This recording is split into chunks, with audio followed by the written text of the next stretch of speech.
se tiene que ofrecer antes de la audiencia constitucional para que se prepare. Eso es la preparación. Pero no todas las pruebas se preparan. Por ejemplo, en la documental, pues ya nada más ofrece. No se tiene que preparar. A menos que sea una documental que no tengan en sus manos y que quieran que cierta institución o organismo la imita. Por ejemplo, una constancia del Seguro Social. Entonces, solicitan al juez que emita un oficio al director del Instituto Mexicano del Seguro Social para efecto de que pueda emitir cierta prueba documental. Entonces, en ese sentido, sí se tiene que ofrecer con anticipación para que se pueda tramitar y tengan su prueba lista 5 días antes de la audiencia constitucional, porque si no, se va a tener que posponer la audiencia constitucional.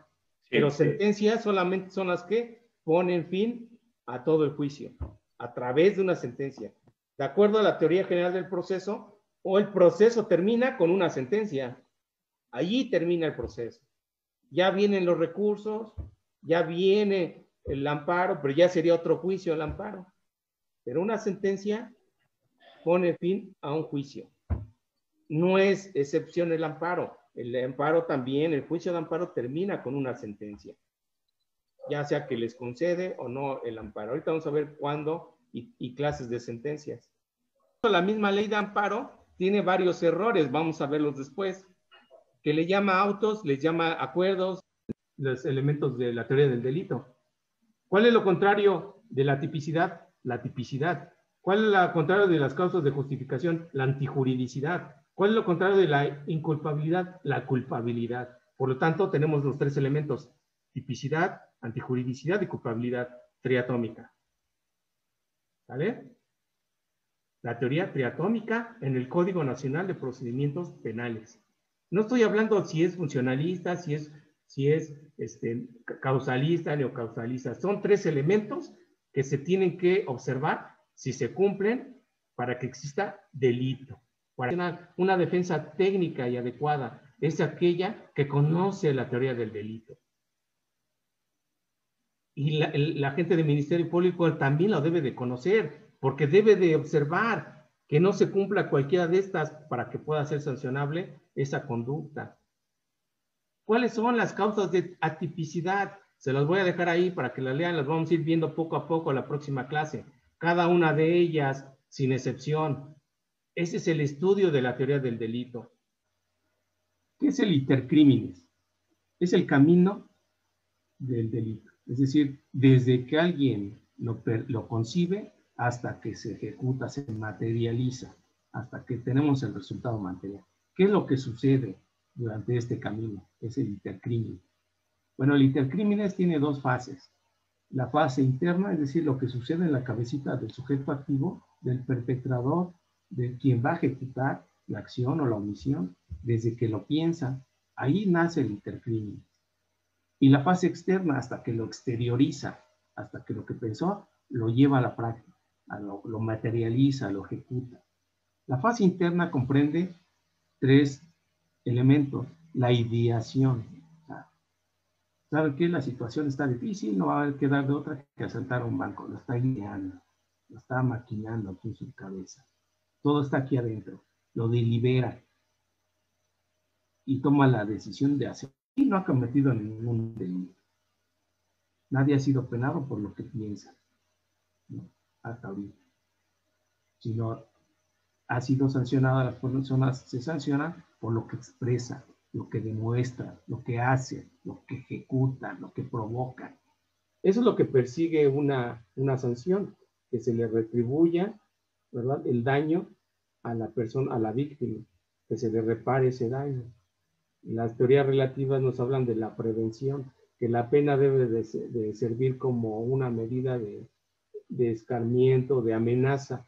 Por eso muchas veces que la pena se define como la amenaza que hace el legislador, para que las personas se abstengan de cometer delitos, que al final de cuentas eso es el objetivo. Se establezca una sanción, el que actualice esta conducta, pues va a ser merecedor a este castigo. Entonces eso es lo que busca, una prevención del delito de manera general, de manera especial. O sea, de manera general, una sanción que se establezca en un tipo penal y que sirva como un mensaje a toda la comunidad de decir, ¿sabes qué? No puedes conducirte así porque te pueden meter a la cárcel por decir algo, ¿no? Pero porque fue un delito culposo y ya vimos los que actúan, los delitos imprudenciales, los de falta de pericia, los que prevén, los que no prevén siendo previsible o prevén y confían en que no va a pasar, ¿vale? Pero los que van directamente a cometer el delito de robar, de matar, esos son dolos, sabe y quiere el resultado. Entonces puede haber un exceso en ese momento. Entonces los excesos también se pueden castigar, ¿no? El exceso de legítima defensa. Acuérdense que la legítima defensa es la repulsa a una agresión real, actual, o sea, actualidad es lo que se exige, o inminencia. Entonces, si ya la agresión cesó, ya el agresor se dio la vuelta y ya, al momento de dar la vuelta, ya cesó la agresión, ya no hay agresión, ya no pueden ustedes alegar legítima defensa. Si ustedes dan la vuelta y le disparan por la espalda, ya es exceso de legítima defensa. Pues ese exceso, pues se puede sancionar, ¿no? El Código Penal federal no lo establece, pero, por ejemplo, el Código Penal de la Ciudad de México sí lo establece. Si él mismo se puso en ese estado de inimputabilidad, pues se va a sancionar. Acuérdense que se llama acciones libres en su causa. Responderá por el resultado típico siempre y cuando lo haya previsto y lo puede previsible. Sí, es una forma de extinguir la pena. La muerte del delincuente. Si dentro de la conducta delictiva del asalto al banco un delincuente murió, pues ya no se le puede sancionar, ya está muerto, ¿no? Se le va a sancionar a los que siguen vivitos y coleando, eso sí se les castiga. Al delincuente pues ya no, ya extinguió la pena, aunque los deudos digan, no, ¿sabes qué? Pues privó de la vida a mi hermano, sí, pero pues ya está muerto, o sea, ¿a quién vamos a perseguir? No se puede perseguir a su familia o a su mamá por haberlo educado así. 5. La acción penal prescribirá en un plazo igual al término medio aritmético de la pena privativa de libertad que señala la ley, es decir, ya conocemos la punibilidad de 10 a 20 años para el delito de homicidio, por decir un ejemplo, hay que ver el tipo penal, por decir algo para hacerlo más fácil, de 10 a 20 años. ¿Cuál sería la prescripción del delito de la acción penal? Dice ahí, prescribirá en un plazo igual al término medio aritmético. ¿Cuál es el término medio aritmético? De 10 a 20 años, ya lo sacamos, son 15 años. Bueno, el delito de homicidio simple va a prescribir en 15 años. Muy bien. Medios de telecomunicaciones, elemento normativo. Ya habíamos visto que debemos obtener estos elementos normativos a través de la ley, por eso consultamos la Ley Federal de Telecomunicaciones y Radiodifusión en su artículo 3, fracción 58, que nos dice que la red pública de telecomunicaciones es la red de telecomunicaciones a través de la cual se explotan comercialmente servicios de telecomunicaciones. La red no comprende los equipos terminales de telecomunicaciones. Entonces aquí descartaríamos el smartphone como equipo terminal. Es decir, aquí según la ley nos dice que el smartphone no es un equipo de telecomunicaciones. Entonces, en el ejemplo anterior, entonces el teléfono podría ser un equipo de cómputo o un equipo electrónico. Entonces ahí la misma ley la está descartando. Ni las redes de telecomunicaciones que se encuentran más allá del punto de conexión terminal. Entonces, vamos a ver redes de telecomunicaciones. ¿Qué serán las redes de telecomunicaciones? Existen redes de datos, existen redes de telefonía, dentro de la telefonía pública fija, de la telefonía pública móvil, está la red celular, está la red que ofrece Teléfonos de México, Easy, AT&T, Telcel, Movistar, todos son redes de telecomunicaciones.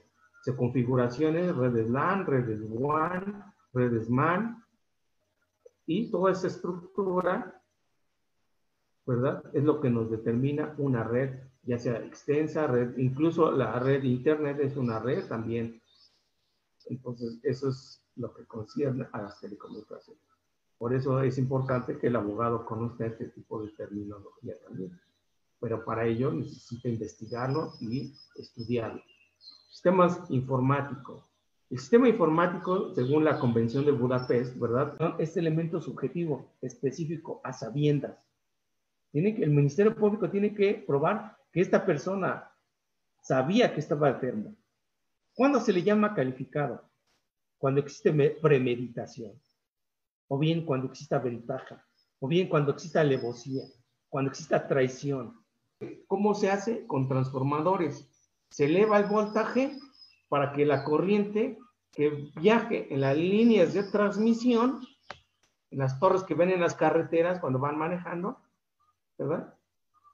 Se baje la corriente y haya menos, o se reduzcan las pérdidas, ¿verdad? Una vez que llegan acá a las ciudades, ¿verdad? Estamos en la siguiente, en la subtransmisión. Llegan a las ciudades, llegan a las plantas, a las subestaciones se le llama, se baja el voltaje, por lo tanto ahí en esas subestaciones llegan y hay transformadores gigantescos. Pues esos transformadores sirven para bajar el voltaje que viene en las líneas de transmisión.